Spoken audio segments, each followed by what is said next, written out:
You need to hear this if you're a seeker of wisdom.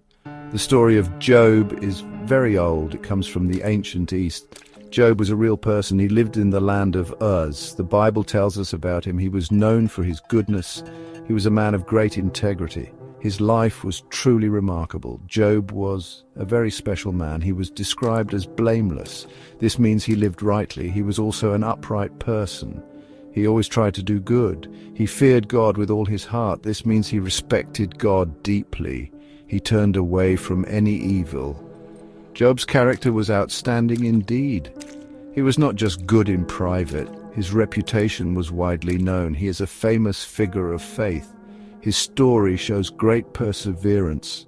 He did not give up easily. Even when things were very hard, he held on to his deep trust. The tale of Job teaches us much. It is more than just an old story. It explores deep questions about life. Why do good people sometimes suffer? It shows the strength of human faith. It speaks of God's ultimate wisdom.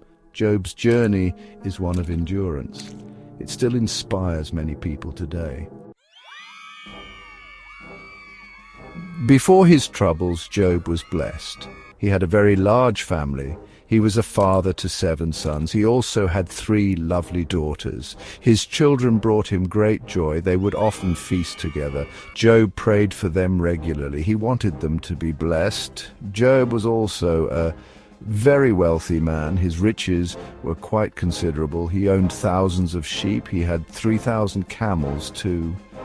He possessed many oxen and donkeys, and he had a great many servants. He was the greatest man among people. People of the East knew his name. One day a scene unfolded in heaven. The angels came to present themselves.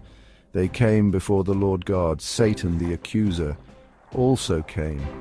God spoke to Satan about Job. God said, "Have you seen my servant Job? There is no one like him on earth. He is blameless and upright." Satan then questioned Job's motives. He suggested Job was only good because God had protected him so and blessed him with so much wealth. "Stretch out your hand," Satan said. "Strike everything he has now. He will surely curse you then."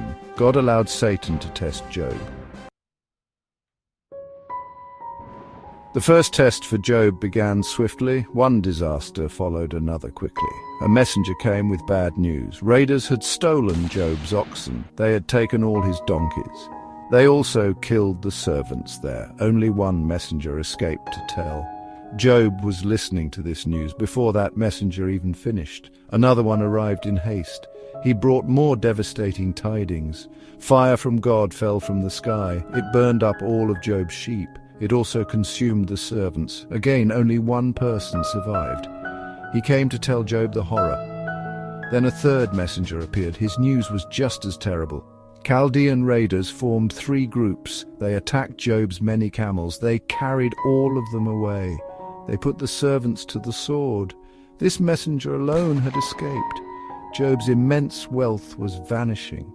The final blow was the most painful. While the third messenger still spoke, yet another one came running. He said Job's sons and daughters were feasting at their oldest brother's house.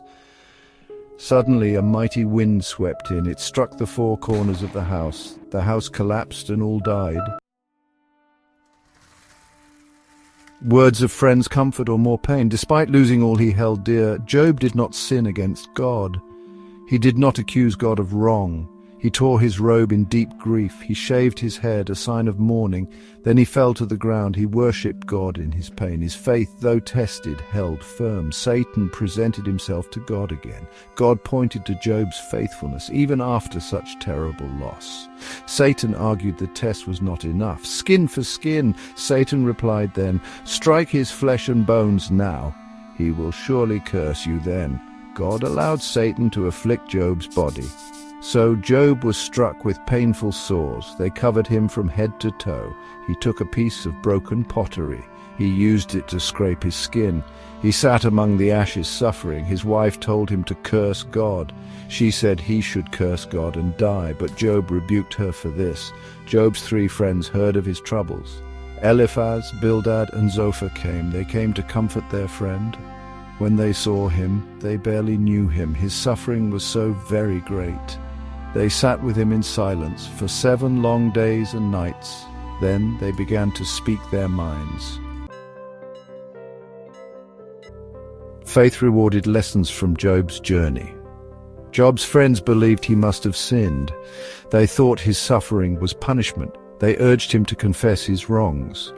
Job insisted on his own innocence. He did not understand why he suffered. He longed for an answer from God. He questioned God in his anguish, but he never renounced his faith. After many long and hard speeches between Job and his three friends, God finally answered Job directly. He spoke from a mighty whirlwind. God did not explain Job's suffering. Instead, he revealed his awesome power, his immense wisdom and sovereignty. God's ways are beyond human finding. Job was humbled by God's words. He acknowledged God's greatness. He repented for questioning God's justice. He put his hand over his mouth. He understood his limited view. God then rebuked Job's three friends, for they had not spoken rightly, not like his servant Job had. In the end, the Lord restored Job.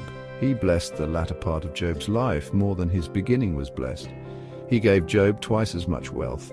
He had 14,000 sheep then, 6,000 camels, many oxen. Job also had a new family, 7 sons and 3 beautiful daughters. Job lived a long and full life. He saw his children for generations. His story teaches enduring faith. It shows God's grace amid suffering and the hope of ultimate restoration. It reminds us God is in control. As we conclude the story of Job, we reflect on the profound lessons his journey imparts. Job's unwavering faith, despite unimaginable suffering, serves as a beacon of hope for us all. His story reminds us that even in our darkest moments, we must hold steadfast to our faith and trust in a higher plan. Job's tale is not merely about loss and restoration, but about the depth of human resilience and the boundless grace of God. It teaches us that our understanding is limited, but God's wisdom is infinite. Through Job, we learn that faith can transcend even the most severe trials, and that ultimate restoration awaits those who remain faithful. Thank you for joining us on this exploration of Job's enduring faith. May his story inspire and strengthen your own journey of faith. Thanks for watching.